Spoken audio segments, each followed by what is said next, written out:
Guard your tongues. There's nothing more destructive for Muslim women than the tongue. The Messenger of Allah sallallahu alaihi wasallam, he said to a group of men and women, if you guarantee me two things, I will guarantee you paradise. He said, the tongue and the private parts. And one time when the Messenger of Allah sallallahu alaihi wasallam was passing through his masjid and there was a group of women sitting there, he said, oh women, Allah subhanahu wa ta'ala allowed me to look into the hellfire, and I saw that most of its inhabitants, many of its inhabitants, there was women. And those women asked him, how come you said that? He said, because many of them, they gossip and they talk too much. And they are ungrateful to their husbands.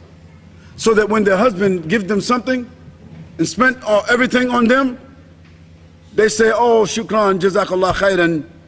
But when they are angry with him, they say, oh, you never did nothing for me.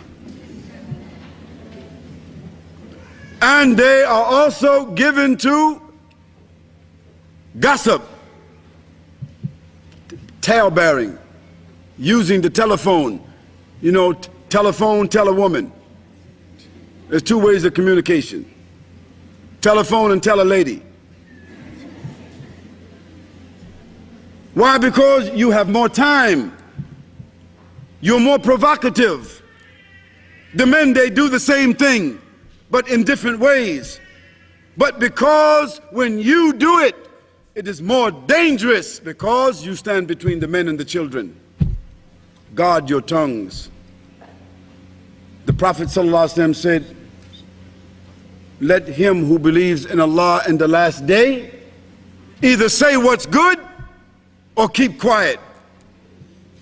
So when you see sisters talking foolishness, say, sister, listen, if you don't have nothing good to say, my suggestion for you is, uskut.